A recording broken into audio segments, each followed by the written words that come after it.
অনেকেই প্রশ্ন করে, মৌলভী সাহেব একটা গরু নিয়েছি তো গরুটার কান একটু কাটা আছে, কোরবানি হবে? কেউ বলে গরু আপনার ছাগল আছে তো ছাগলটার একটা ট্যাং ভাঙা, কোরবানি হবে হুজুর? কেউ প্রশ্ন করে যে পাঠা ছাগলের কি কোরবানি হবে? যে পাঠা ছাগলের কোরবানি হবে, অনেকে প্রশ্ন করে। এক কথায় যে পশু আমাদের জন্য, মুসলমানের জন্য হালালি পশু, হালাল আমাদের জন্য যে পশুর গোশত, সেই পশুই কোরবানি দেওয়া জায়েজ আছে।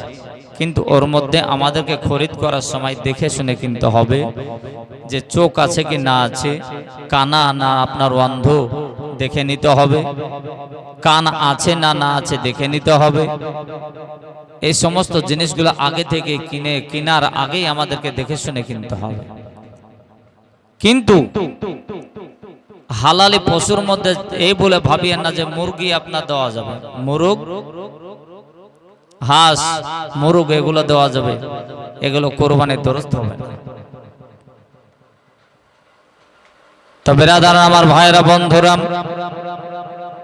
কোরবানি আমরা কেমন করে দেওয়া শিখলাম, কেমন ভাবে কোরবানি আমাদেরকে আমরা কিভাবে জানতে পারলাম? বন্ধু ওগো আমার আব্বাজি, আমার মুসলমান দরদে ভাইরা গো, শুনে রেখে দিন, জেনে রেখে দিন বন্ধু আমার ভাইরা গো, কোরবানি আমরা কেন দিয়ে থাকি? আর কোরবানি কি প্রত্যেকটা মানুষের ওপরে ফরজ নাকি? কোরবানি প্রত্যেকটা মানুষের ওপরে ওয়াজিব হয়েছে নাকি? না না না না, কোরবানি প্রতিটা মানুষের জন্য ফরজ নয় বাবা, কোরবানি প্রত্যেকটা মানুষের জন্য ওয়াজিব নাই বাবা। বন্ধু আমার ভাইয়েরা গো, কোরবানি ওই ব্যক্তির উপরে আল্লাহ পাক আল্লাহ তাআলা ফরজ করেছেন, ওয়াজিব করেছেন। আল্লাহ পাক আল্লাহ তাআলা ওই ব্যক্তির উপরে হজকে ফরজ করেছেন বাবা। ওই ব্যক্তিটার উপর হজ ফরজ যে ব্যক্তি যেন মালিকের নেশাব, এবং যে ব্যক্তি উপযুক্ত ব্যক্তি, যার টাকার কোনো আপনার অভাব নেই, যার পয়সার কোনো অভাব নেই, যার জমি জায়গা ধন দৌলতের অভাব নেই, ও মালিকের নেশাবের উপরে আল্লাহ পাক আল্লাহ তাআলা কুরবানিকে ফরজ করেছেন এবং হজকে ফরজ করেছেন, ওয়াজিব করেছেন। ওই ব্যক্তিদেরকে হজ করতে হবে এবং কুরবানি করতে হবে বাবা। কিন্তু প্রত্যেকটা মানুষের জন্য কুরবানি ফরজ করা হয় না, ঠিক কিনা? অনেক ব্যক্তি আছে যে নতুন বেটার বিয়ে দেওয়ার পরে বিহাই হয়েছে, বেটির বিবাহ দেওয়ার পরে বিহাই হয়েছে, লজ্জার খাতিরে কুরবানি দিতে হয় তাই কুরবানি দিচ্ছে। কিন্তু ব্রাদার ইসলাম, আপনার যদি সমর্থন না থাকে কুরবানি আপনার দেওয়া লাগবে না। কিন্তু আল্লাহ পাক আল্লাহ তাআলা আপনার আমার জন্য যে রোজাকে ফরজ করেছেন, আল্লাহ পাক আল্লাহ তাআলা আপনার আমার জন্য নামাজকে ফরজ করেছেন। প্রত্যেকটা মানুষকে, প্রত্যেকটি নর নারীকে নামাজ ও রোজা করতেই হবে। চাহে বড় লোক হন, নামাজ রোজা করতে হবে।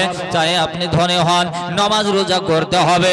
চাহে আপনি মৌলবি হন, নামাজ রোজা করতে হবে। আপনি পীর সাহেব হন, নামাজ রোজা করতে হবে। আপনি ডাক্তার হন, নামাজ রোজা করতে হবে। আপনি অফিসার হন না কেন বাবা, নামাজ রোজা করতে হবে। কিন্তু বন্ধু আমার বাবা, যে প্রত্যেকটা মানুষের জন্য আল্লাহ পাক আল্লাহ তাআলা হজকে কিন্তু ফরজ করে নাই, আল্লাহ পাক আল্লাহ তাআলা কুরবানিকে ফরজ করে নাই। কেননা নিজে আপনার কষ্ট করে কুরবানি দেবেন, ও কুরবানি কিন্তু হবে না। বন্ধু আমার ভাইরা শুনে রেখে দিন, জেনে রেখে দিন, আব্বাজি আমার সোনা মানে গো, ওই ব্যক্তি কুরবানি দেন যার অর্থের কোনো আপনার অভাব নেই, যার যেন টাকা পয়সার কোনো অভাব নেই, যার আপনার জমি জায়গার কোনো রকমের অসুবিধা নেই, তাদের জন্য আল্লাহ পাক আল্লাহ তাআলা কুরবানিকে ওয়াজিব করেছেন, ফরজ করেছেন, হজকে ওয়াজিব করেছেন, ফরজ করেছেন। ওই ব্যক্তিগুলো হজ করতেই হবে, করতে হবে। কিন্তু বাবাজি আমার ভাইয়েরা, যাদেরকে আল্লাহ ধন দিয়েছেন, দৌলত দিয়েছেন, তাদের অন্তর চাই না যে মদিনা যাব, রাসূলুল্লাহ রওজা শরীফ জিয়ারত করব, তাদের এরকম আশা বাসনা জাগে না। অনেক ব্যক্তি আছে যে আল্লাহকে দিয়েছে কিন্তু ফুরিয়ে যাবে বলে সে হজে যায় না, ফুরিয়ে যাবে বলে সে কোরবানি দেয় না। এটাকে ঠিক। আর যারা গরিব মানুষ তাদের কিন্তু আপনার অনেকের মন চায়, শখ জাগে, ইচ্ছা জাগে যে ওই সোনার মদিনা এত সুন্দর জায়গা, যেতে ইচ্ছা করে বাবা, কিন্তু টাকা বিনে যেতে পারে না, অর্থ বিনে যেতে পারে না। হ্যাঁ বাবাজি আমার ভাইয়েরা, ওই মদিনা যে একবার দেখবে তার মন আর বাড়ি ফিরতে ইচ্ছা হবে না। বলেন সুবহানাল্লাহ। কবি বলছে ভালোবাসার জায়গা মদিনা, ভালো লাগার জায়গা মদিনা, বলো ভালোবাসার জায়গা মদিনা, আর ভালো লাগার জায়গা মদিনা।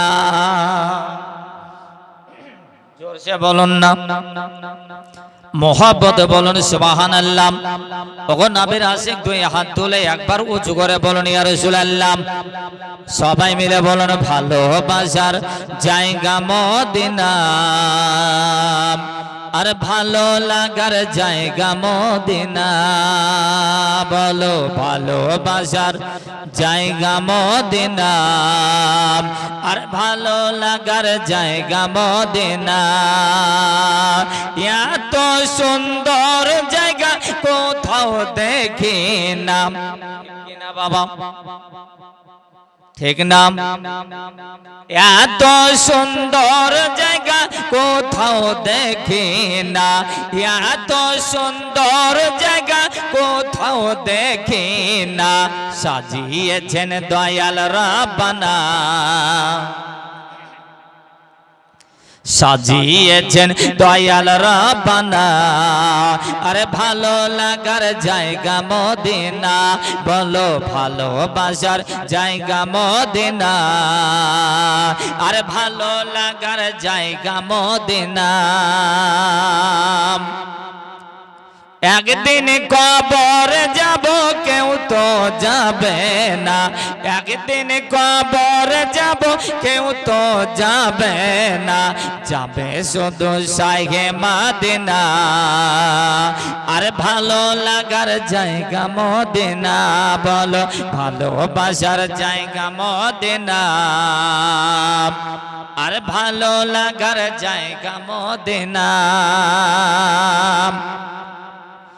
এত সুন্দর জায়গা কোথাও দেখি না, এত সুন্দর জায়গা কোথাও দেখি না, সাজিয়েছেন দয়াল রাব্বানা, আর ভালো লাগার জায়গা মদিনা, বলো ভালোবাসার জায়গা মদিনা, আর ভালো লাগার জায়গা মদিনা। আল্লাহুম্মা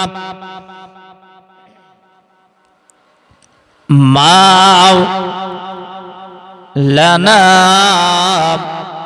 মুহাম্মাদ ওয়ালা আলে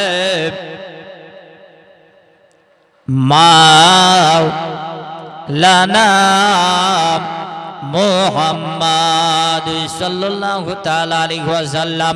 ওগো আমার বেরাদার, আমার বাপজি, আমার ভাইরা গো, একদিন যেন আমার আল্লাহ পাক আল্লাহ তাআলা ডাক দিয়ে যেন বলতেছেন, বলো ওগো আমার বন্ধু, ওগো আমার খলিল, ওগো আমার দোস্ত গো, ওগো আমার নবী ইব্রাহিম, তুমি একটা কাজ করো, একটা কাম করো, তুমি যেন কুরবানি দাও।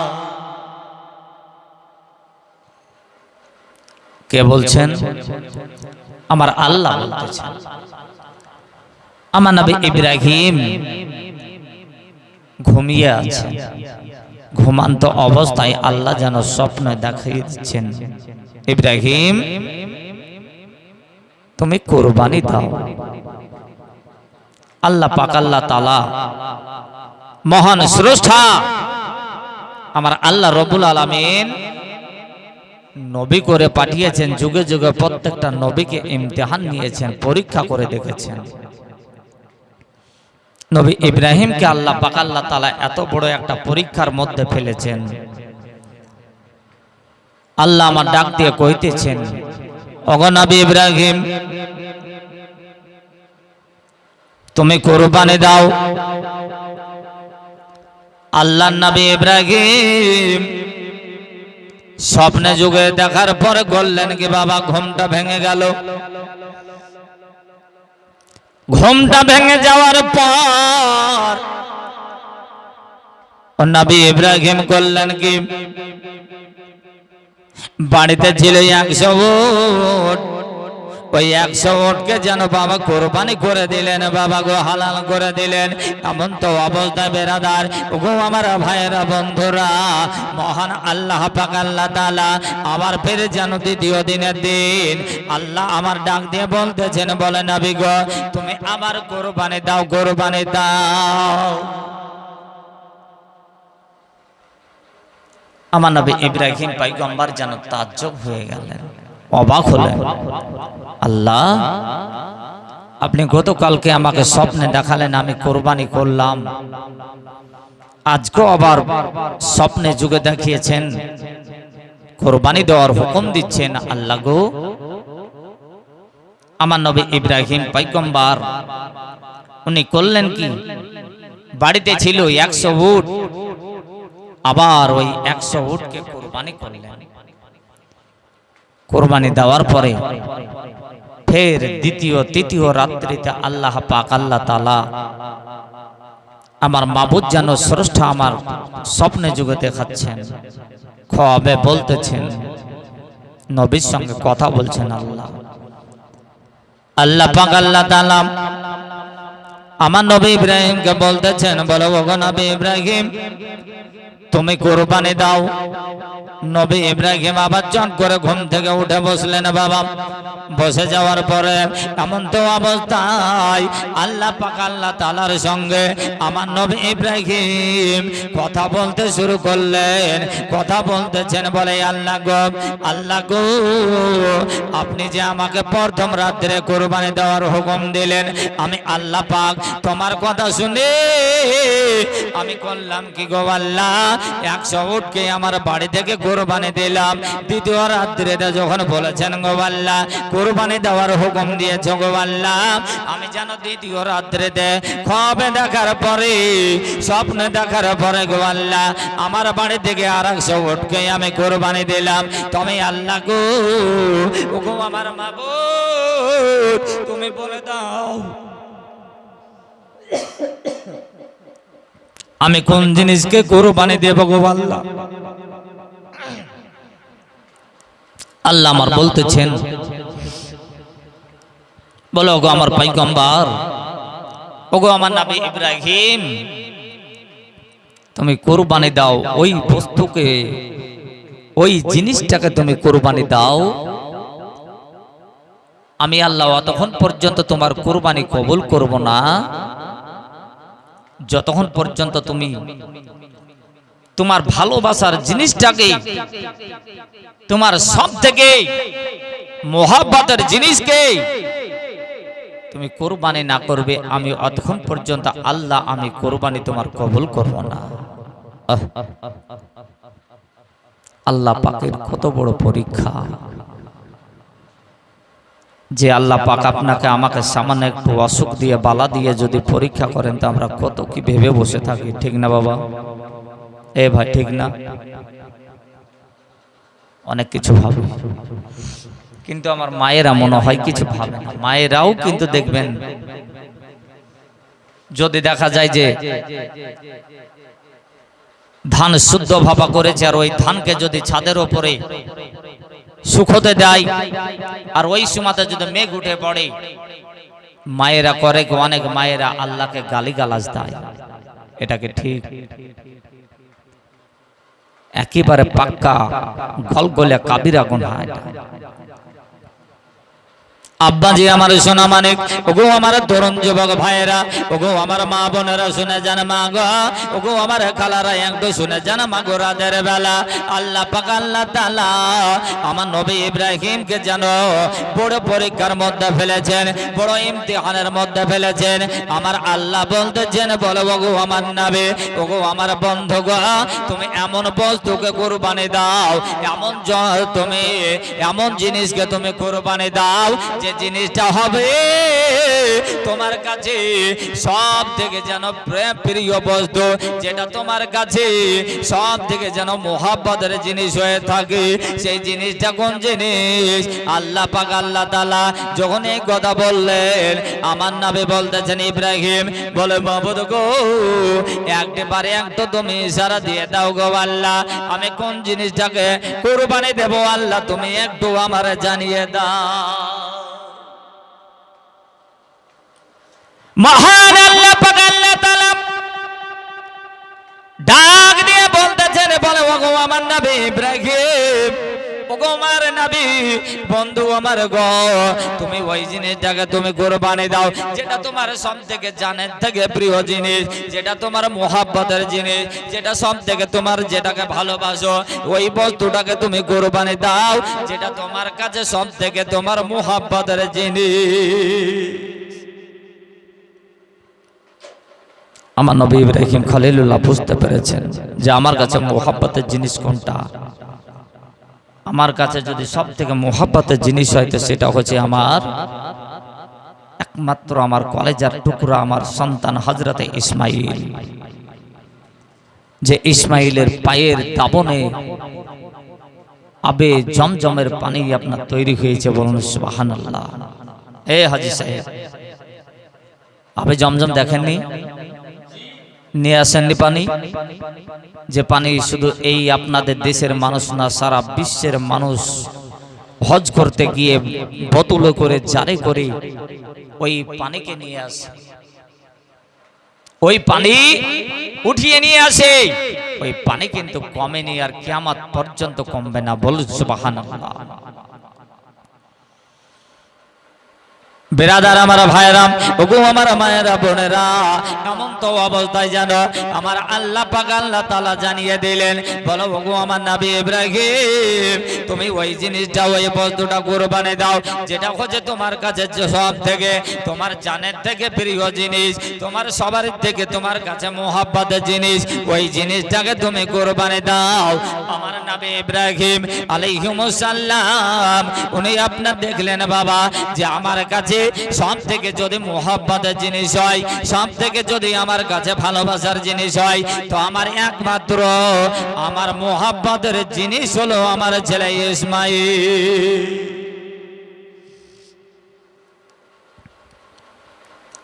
আল্লাহ পাক আল্লাহ তাআলা নবী ইব্রাহিমকে যেইভাবে পরীক্ষা করেছেন, তার আগে নবী ইব্রাহিমকে পরীক্ষা অনেকবার করেছেন। এমন তো অবস্থায় নিজের ছেলেকে কুরবানি দেওয়ার জন্য আমার নবী ইব্রাহিম পয়গম্বর উনি করলেন কি, যে নিজের সন্তানের কাছে যাওয়ার জন্য প্রস্তাব নিলেন। কোথায়? নিজের স্ত্রী ও সন্তানকে রেখে এসেছেন অনেক দূরে। কেন? বাড়িতে ঘরে রয়েছে দুইজন স্ত্রী, যার জন্য দূরে আপনার হযরতে ইসমাইল ও ইসমাইলের মা হযরত হাজেরাকে রেখে এসেছেন অনেকটা দূরে। এমন তো অবস্থায় বাবা নবী ইব্রাহিম যেন প্রস্তাবখানা নিয়ে এবার যেন নিজের সন্তানের কাছে ছুটতে শুরু করলেন বাবা। আস্তে আস্তে আস্তে আস্তে আস্তে আস্তে যে যেন ওই জায়গা গিয়ে পৌঁছালেন, আর নবী ইসমাইলকে যেন কোরবানি দেওয়ার জন্য সেই জায়গা পৌঁছালেন। নিজের বিবিকে বলতেছেন, বলে বিবি গো, ওগো আমার বিবি হাজেরা, আমি তোমার কাছে এসেছি, কই আমার সন্তান, কই সন্তান কই? আমার সন্তানকে আমি আজকে নিয়ে যাব, আমার সন্তানকে আমি নিয়ে যাব আজকে।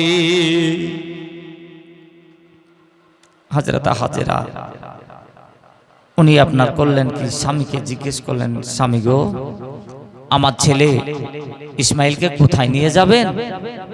বলে আমার বন্ধুর বাড়ি আমি খানা খেতে নিয়ে যাব। তাড়াতাড়ি করি ইসমাইলকে তুমি সাজন পূজন করিয়ে দাও।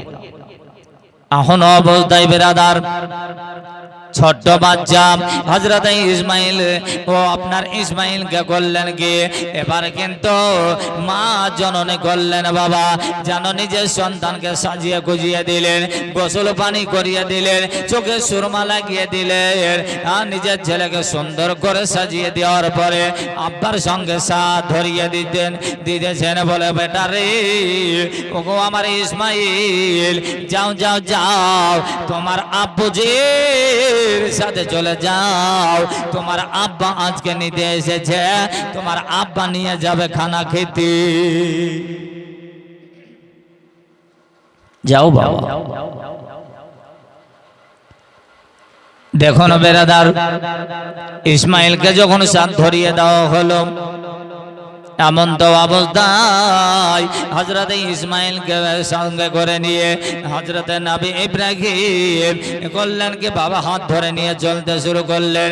যেতে যেতে যেতে যেতে যেতে যেতে যেতে অনেকটা রাস্তা হেঁটে যাওয়ার পরে শয়তান যেন গিয়ে আপনার যেন আগা ঘিরেছে।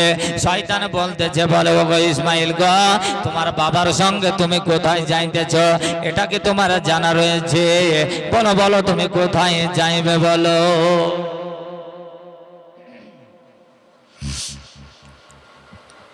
ইসমাইল বলতেছেন, কেন আমার আব্বার সঙ্গে আমি যেখানে যাই না কেন তাতে তোমার অসুবিধা কি? বলে আমার অসুবিধা জানো, তোমার ভালোর জন্য আমি এসেছি। কি আমার কি ভালো করবে? বলে ইসমাইল তোমার আব্বা আজকে এমন জায়গায় নিয়ে যাচ্ছে, তোমাকে আজকে হয়তো তুমি জানো না, তোমাকে কোরবানি দেওয়ার জন্য নিয়ে যাচ্ছে। এমন তো অবস্থায় হযরত ইসমাইল বলতেছেন, বলে ওরে মরদুদ শয়তান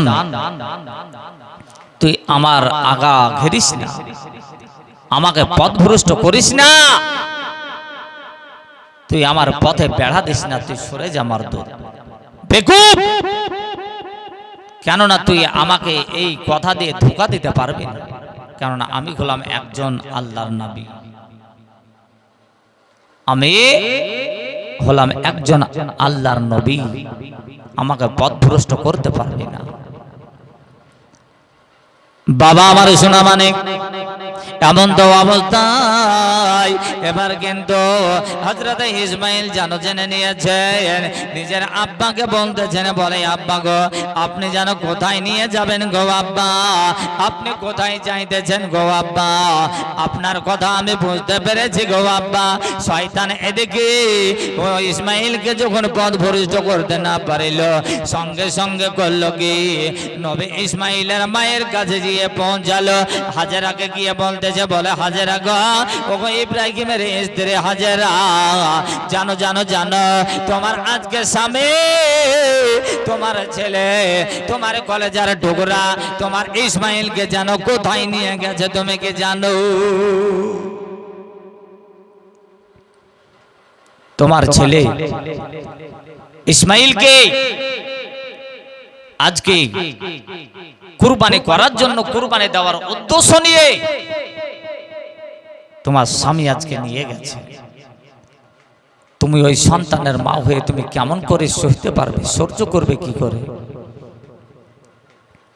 স্বামী আর স্ত্রীর মধ্যে এতটাই প্রেম, এতটাই মোহাব্বত, আর আল্লাহর সঙ্গে এতটাই তাদের মোহাব্বত ছিল, শয়তানকে আমার মা হাজেরা বলতেছেন, বলে শয়তান তুই দূর হয়ে যা, আমার কাছ থেকে তুই তাড়াতাড়ি করে পালা।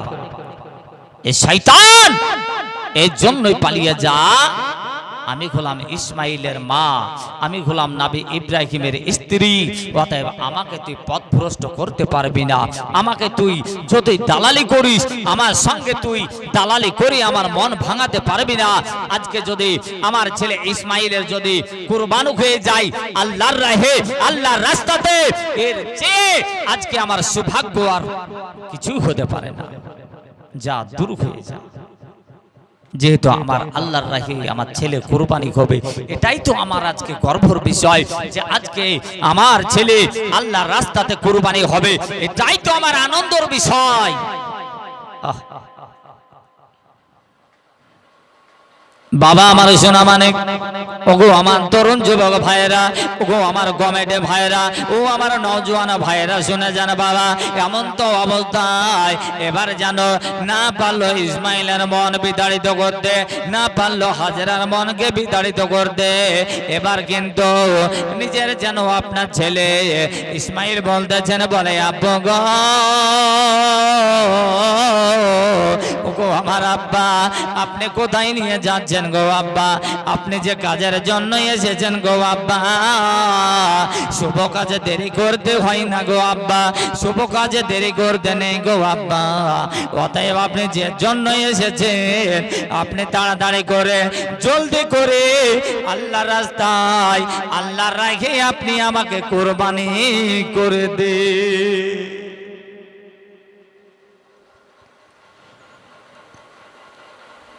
নবী ইব্রাহিম ছেলের কথা শুনে মনে মনে ভাবছেন যে আমার ছেলে বুঝে ফেলেছে।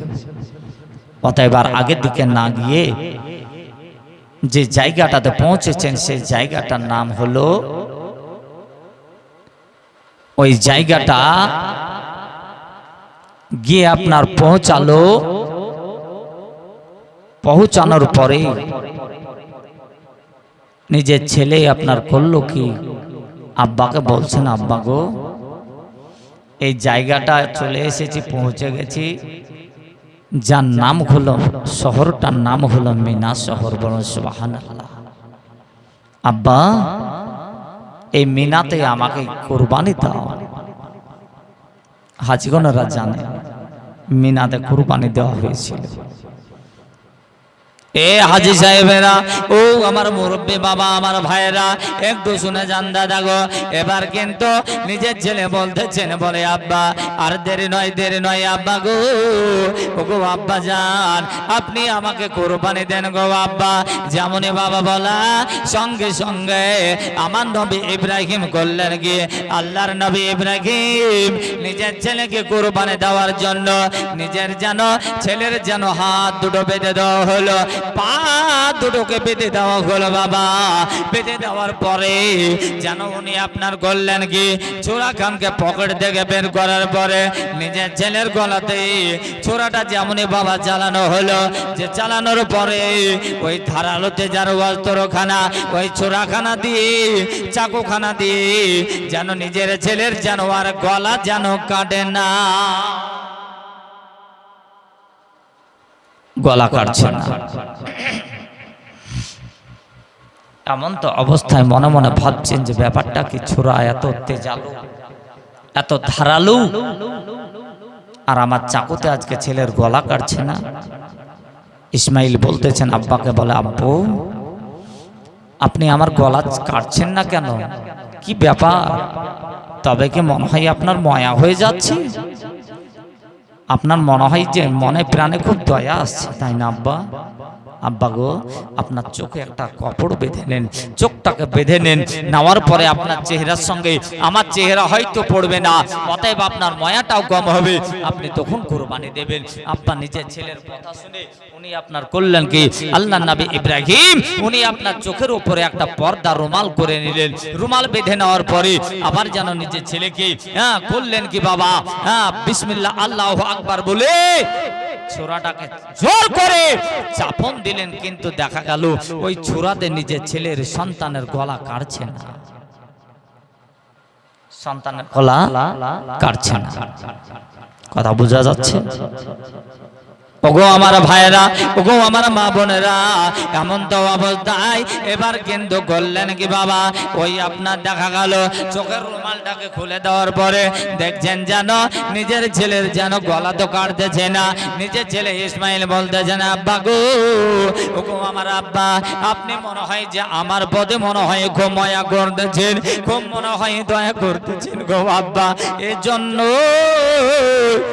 আমি আপনাকে বলে, আব্বা গো, আপনার ছোরাতে মনে হয় যে ধার হয়তো নাই, নতবা আপনি মায়া করে আপনি আমাকে হয়তো কাটতে পারছেন না।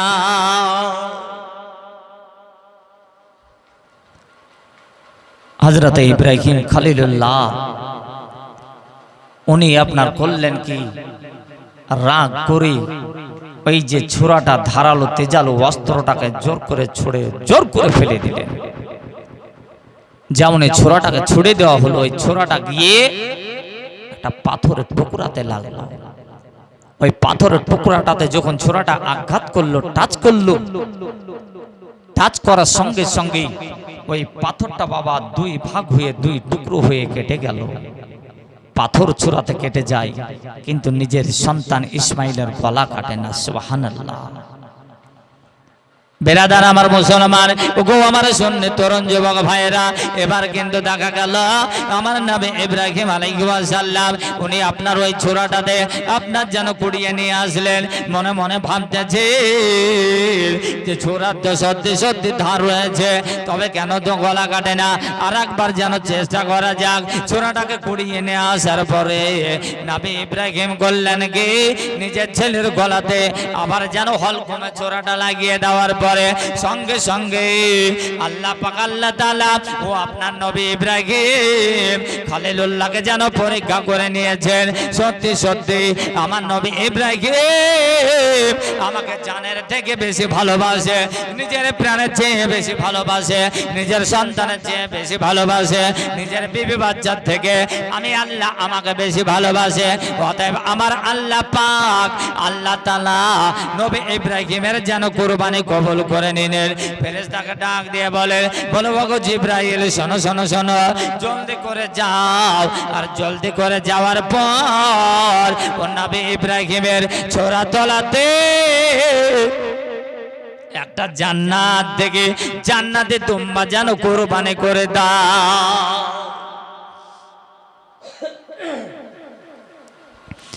সঙ্গে সঙ্গে আল্লাহ পাকের কথা শুনে জিবরিল বললেন কি, একটা জান্নাত থেকে দুম্বাকে নিয়ে আসার পরে আমার নবী ইব্রাহিম ছোরার তলে কুরবানি করে দিলেন। আরে ইব্রাহিম নবী উনি আপনার করলেন কি বিসমিল্লাহ আল্লাহু আকবার বলে যেমনই কুরবানির গলাতে চাপন দিয়েছে ছোরাটা, সঙ্গে সঙ্গে কুরবানি হালাল হয়ে গেছে।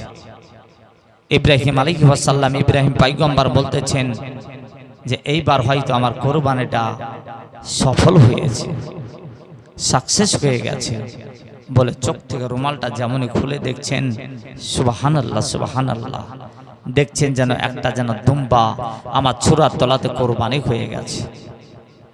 ব্যাপারখানা বুঝতে পারা গেল না। নবী ইব্রাহিম পিছনে তাকিয়ে দেখছেন নিজের ছেলে যেন জিন্দা দাঁড়িয়ে আছে। সুবহানাল্লাহ। আল্লাহকে বলতেছেন, আয় আল্লাহ গো, আপনার মক্করখানা আমি যেন বুঝতে পারছি না। আল্লাহ আপনার কথাটা আমি বুঝতে পারছি না। আল্লাহকে ডাক দিয়ে বলতেছেন, বলে আল্লাহ গো, আপনি কুরবানি দেওয়ার হুকুম করেছেন গো আল্লাহ, অতএব আমি আমার সব থেকে জানের প্রিয় বস্তু, আমার যেন সব থেকে ভালোবাসার জিনিস, মোহাব্বতের জিনিস, আমার একমাত্র একটাই সন্তান, আমার ওই একমাত্র সন্তানকে আমি কুরবানি করতে এসেছিলাম গো আল্লাহ। অতএব দেখছি আল্লাহ গো, আপনি জানো আমার ছেলে ইসমাইলকে বাদ দিয়ে আপনি দেখছি একটা আল্লাহ গো একটা কুরবানি জানো ওটা তোমাকে যেন কুরবানি করে দিয়েছো গো আল্লাহ। ইয়া মাবুদ গো আল্লাহ আমার ডাক দিয়ে বলেন, বলে ওগো নবী ইব্রাহিম, ওগো নবী ইব্রাহিম